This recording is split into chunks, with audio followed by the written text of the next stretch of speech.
আমার ছোট ভাই বলছে যে আমরা বহুত বদনাম হয়ে গেছি, কি আমরা 5 কোটি টাকা পাইছি, দোয়া 5 কোটি টাকা পাইছে, ওই 5 কোটি টাকা পাইছে। আরে এত টাকা যদি পাইতাম এতক্ষণ এইভাবে বসে দেখতাম। রাইট। আর যারা বলে তাদেরকে একটাবার বলতে চাই যে জন্মগত ভাবে আল্লাহ আমাদেরকে পয়সা দেখাইছে, এই পয়সার জন্য আমরা কবরে অশান্তি করব সেই অভিপ্রায় আমাদের নাই। যারা বলেন তাদের যদি সাহস থাকে, বুকে পাটা থাকে, আসেন আমাদের সামনে একটা প্রমাণ নিয়ে আসেন, আমরা মাথা নত করে চলে যাব আপনাদের সামনে থেকে। প্রিয় দর্শক, আজকে আমরা এখানে উপস্থিত হয়েছি ঐতিহ্যবাহী লাকসাম পশ্চিমগাঁও নবাব বাড়িতে। নবাব ফজলুন্নেছার স্মৃতি বিজড়িত এই বাড়িটির সাথে মোতোয়াল্লি সৈয়দ মাসুদুল হক এবং ওনার ছোট ভাই সাবেক মোতোয়াল্লি সৈয়দ কামরুল হক। এই বাড়িটির সাথে ওনারাও একটি ইতিহাস। এই বাড়িতেই ওনাদের জন্ম, এই বাড়িতেই ওনাদের বেড়ে ওঠা। সময়ের প্রয়োজনে, জীবনের তাগিদে ওনারা এখন ঢাকাতে সব পরিবারে অবস্থান করছেন। আজকে ওনারা লাকসাম এসেছেন ওনাদের এই জন্মভূমিতে। নবাব ফজলুন্নেছার যে জাদুঘরটি চালু হয়েছে, এখানে কিছু ওনার নিদর্শন দেওয়ার জন্য, উপহার দেওয়ার জন্য ইতিমধ্যে জাদুঘর কর্তৃপক্ষের কাছে ওনারা এই নিদর্শনগুলো সরবরাহ করেছেন। পাশাপাশি এই বাড়ি সম্পর্কে আমরা অনেকেই অনেক কিছু জানতাম না, ইতিহাস জানতাম না, চিনতাম না, অস্পষ্ট ছিল অনেক কিছু। তো ওনারা আজকে এসে ভবিষ্যৎ প্রজন্মের জন্য, ইতিহাসবিদ যারা আছেন তাদের কাছে অনেক ইতিহাস লিপিবদ্ধ করে দিয়ে গেছেন, যাহা ভবিষ্যৎ প্রজন্ম এবং আমাদের জন্য এটা পাথর হয়ে থাকবে।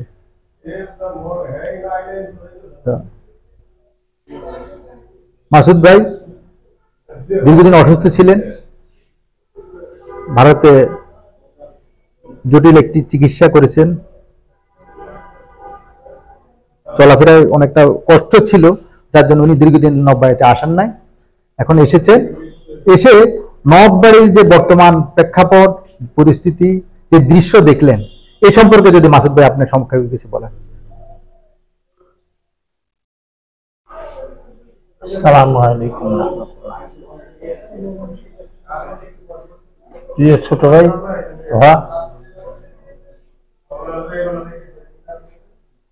আসলে সময়ের বিবর্তনে অনেক কিছু ঘটে, এটাই স্বাভাবিক। তো আজকে প্রায় অনেকদিন পর নিজের ঘরে এসছি, নিজের বাড়িতে এসছি, যে বাড়িতে জন্ম আমার সেই বাড়িতে এসছি। বেশ ভালো লাগছে, কারণ ইতিমধ্যে আপনারা অবগত আছেন যে আমাদের বাড়িটাকে হয়তোবা শুধু প্রসারিত ভাবে আমরা রক্ষা করতে পারবো না, কারণ আমাদের কাছে সেই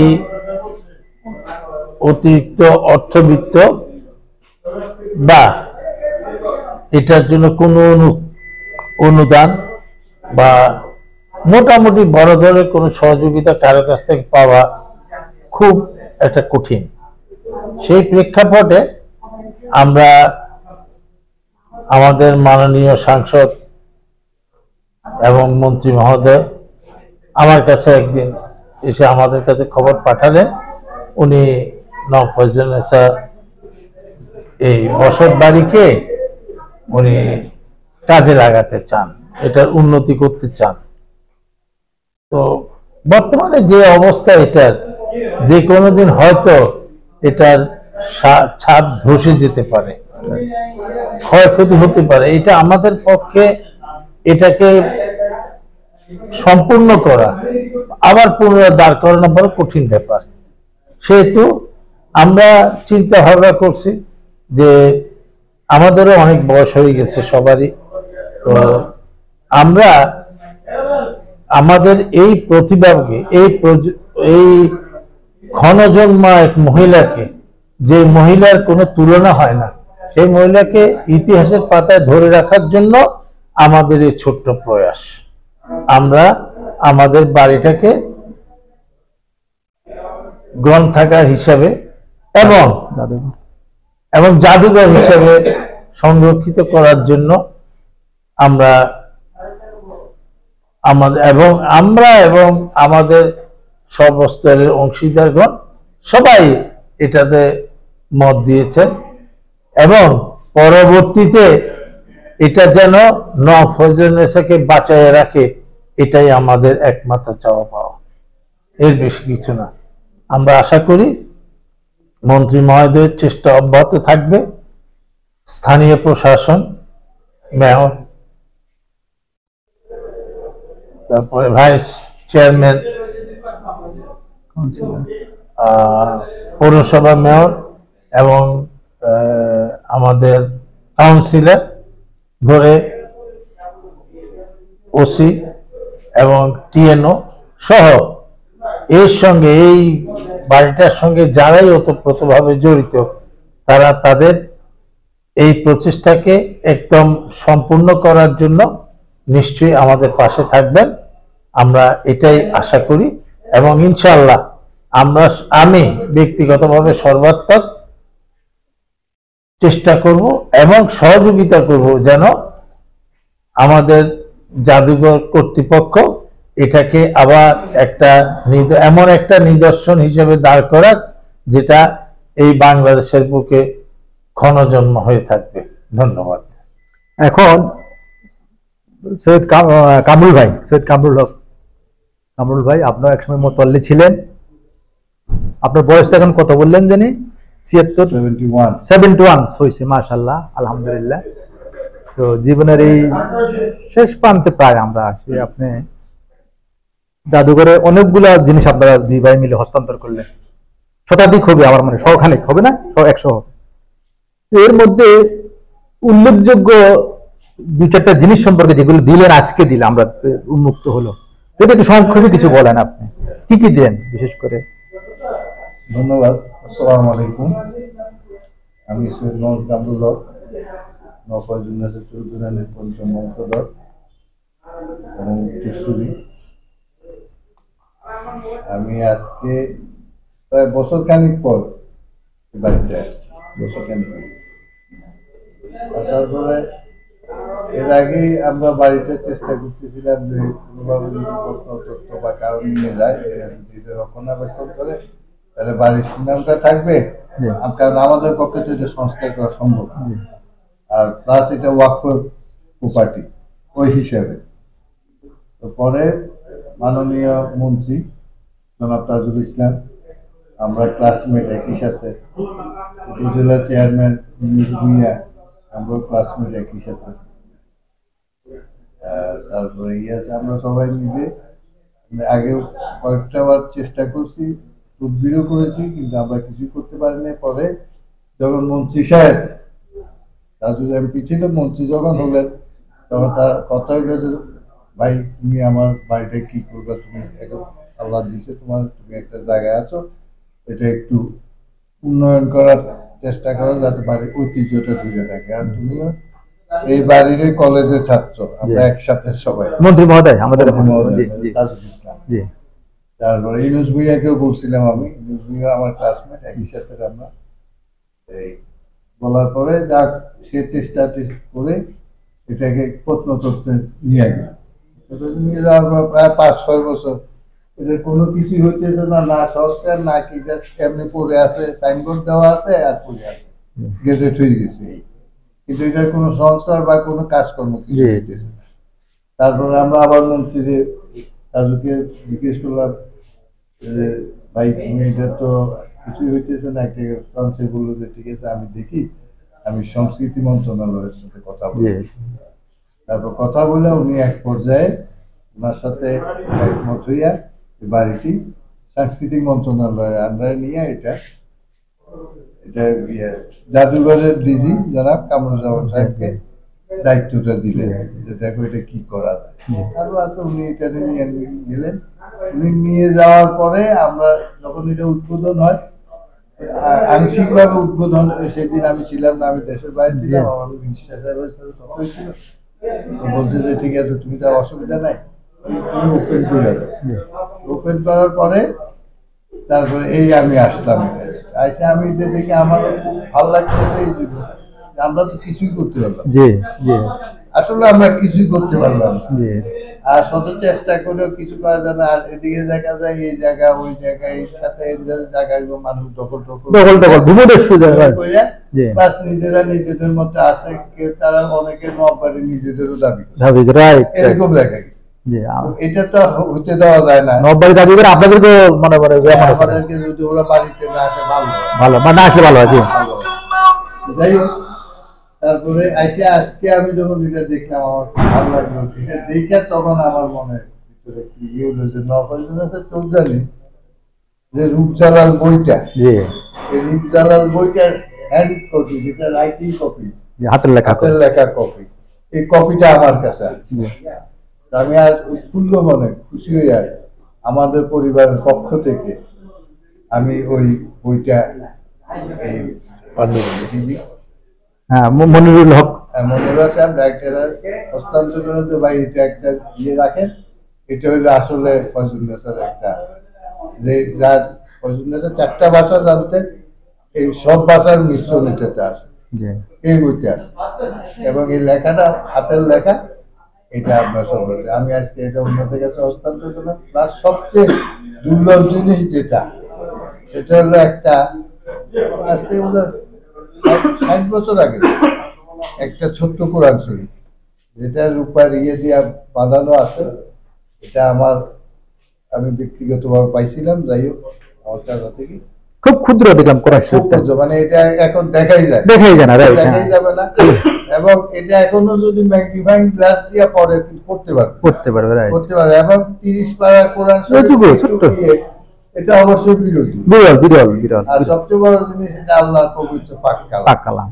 সেটা আমি আমার জাদুঘরে এটা দিতে পারি, আমি নিজেরও ধন্য মনে করছি।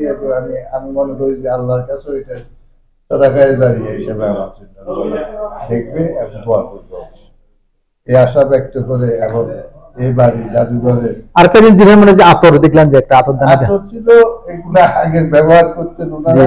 তো অনেক আগের যেগুলো অনেক স্মেল নষ্ট হয়ে গেছে। জি জি জি তারপর কিন্তু যেভাবে প্রিজার্ভ করতেন, খানদানি আতর দেখলাম অনেকটা, খানদানিতে প্রিজার্ভ করতেন, ওইটা এই জন্য তোমাদের ওই ইয়েটা দেওয়া হয়েছে, বক্সটা, ওই বক্সটাতে ওই আতর এইভাবে রাখে। জি জি জি আর আতরের যে কন্টেনার গুলো আছে, ওইখানে মুখ আছে, ওই মুখটা খুলে ওই আতরটা এইভাবে লাগে। হ্যাঁ আতর এখন আছে দেখলাম আমরা একটু সুন্দর ওই আতরটা লাগাইয়া তো এটা দিয়ে লাগাই না, জি জি ওটা কিন্তু আমরা ঢালাইয়া বা ইয়ে দিয়ে লাগাই। জি এইটা আমি দিচ্ছিলাম। তারপরে আমি চেষ্টা করবো আরো যদি কিছু দেওয়ার মতো থাকে অবশ্যই আমি দিব। কারণ এটা তো আমাদের, আর এটা কোনো আমার রাইখা দিলে আমার কোনো ইয়ে হবে না। যদি জনসাধারণ জানে যে ফয়জুন্নেসা কি রেখে গেছেন, কি ছিল, কি আছে, আমরা কি সংরক্ষণ করতে পারছি, কি আমরা দিতে পারছি, তাহলে জনগণও খুশি হবে। ফয়জুন্নেসার রুহ আমাদের জন্য অবশ্যই দোয়া করবে, উনি খুশি হবেন যে অন্তত ভালো কাজ লাগছে।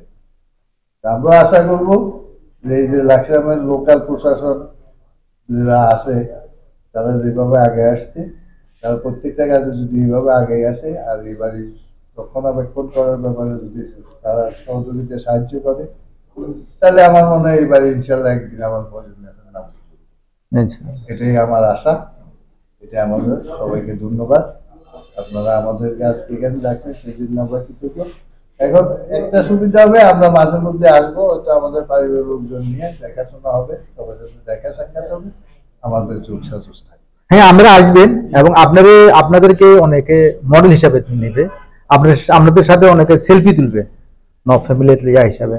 তো আপনাদের আসলে এই উপস্থিতিটা লাকসামবাসী বা জাদুঘর কর্তৃপক্ষ অবশ্যই কামনা করে এবং সাধুবাদ জানায়।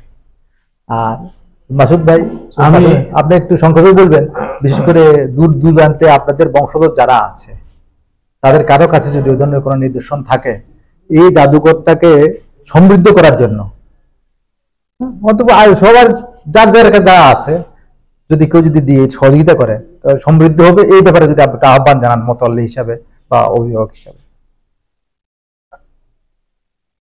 আমি আপনার সঙ্গে এক জায়গায় একমত যে আমার যেসব আত্মীয় স্বজন যাদের কাছে নফরজনেসের কোনো স্মৃতি বিজড়িত কোনো জিনিস থাকে, আমরা সবিনয়ে আপনাদেরকে অনুরোধ করব যে আপনারা সেটা জাদুঘরে আপনাদের তত্ত্বাবধানেই দিয়ে দেন, যেটা সারা বাংলাদেশের মানুষ দেখবে, লাকসামের মানুষ দেখবে, আগামী প্রজন্ম দেখবে।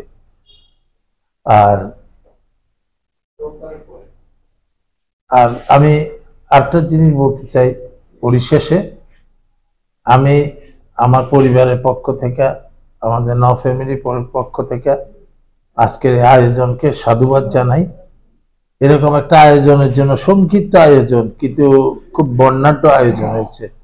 আমাদেরকে জাদুঘর কর্তৃপক্ষ যে সহানুভূতি দেখিয়েছেন, সহযোগিতা দেখিয়েছেন, ইভেন ওনারা আমাদেরকে দুপুরের সেই বর্ণাঢ্য খাওয়া দাওয়ার ব্যবস্থা করেছেন, এটা এই কথাটা না বললে ওনাদের প্রতি অবিচার করা হবে। তারপরে এই সূত্রে আমি আমাদের এই ঢাকা জাদুঘরের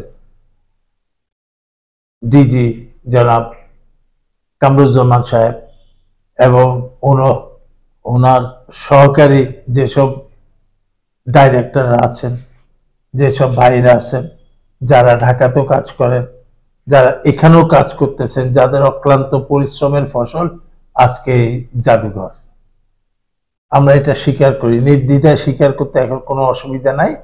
এবং আমরা আমাদের পক্ষ থেকে যে কোনো ধরনের সহযোগিতার আশ্বাস আপনাদেরকে দিতে পারি, যেটা আমাদের মধ্যে আমাদের দ্বারা করা যায় আমরা সেটাই করব। আর আমরা স্থানীয় প্রশাসনকে এই সূত্রে ধন্যবাদ জানাই, তাদের সহযোগিতা না থাকলে এই নবাববাড়ির জাদুঘর আজকে এই পর্যায়ে হয়তো বা আসতো না।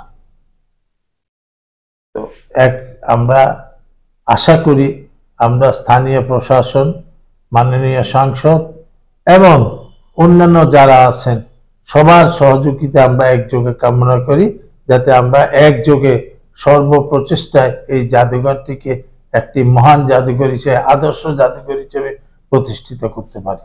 আপনাদেরকে ধন্যবাদ। আল্লাহ হাফেজ। এই প্রসঙ্গে আরেকটু কথা না বললেন, আমি একটু কথা বলে নিই। আমি একটু বলবো তোমার হ্যাঁ। সম্বন্ধে, তারপরে জি, গাইস, আপনি বলুন না আমি বলবো আগে? আমি বলে দিই। আচ্ছা, তুমি তোমার ভূমিকাটা দাও। হ্যাঁ, আমি বলছি, হ্যাঁ আমি এটাই বলছি। মাসুদ ভাই, কামরুল ভাই এই ঘরের বাসিন্দা ছিলেন, তো ওনারা একটু আগে স্বীকার করলেন এটা জাদুঘরের পার্ট, এটা এখন বাসা বাড়ি না। ওনারা মাঝে মাঝে আসবেন, এটা শুনে আমার খুব, আপনাকে সেলুট করি আপনাদেরকে। আপনারা যে বিশাল ত্যাগ স্বীকার করতেছেন মিডিয়ার সামনে, ক্যামেরার সামনে, সারা দেশের মানুষ দেখতেছে, আমি আমাদেরকে সেলুট করি যে এই বিশাল সম্পদের লোভ ছেড়ে দিয়ে আপনাদের দৃষ্টান্ত স্থাপন করেছেন ফজলনেসার স্মৃতির উদ্দেশ্যে। এজন্য আমরা কৃতজ্ঞ লাকসামবাসীর পক্ষ থেকে, আমাদের কাছ থেকে।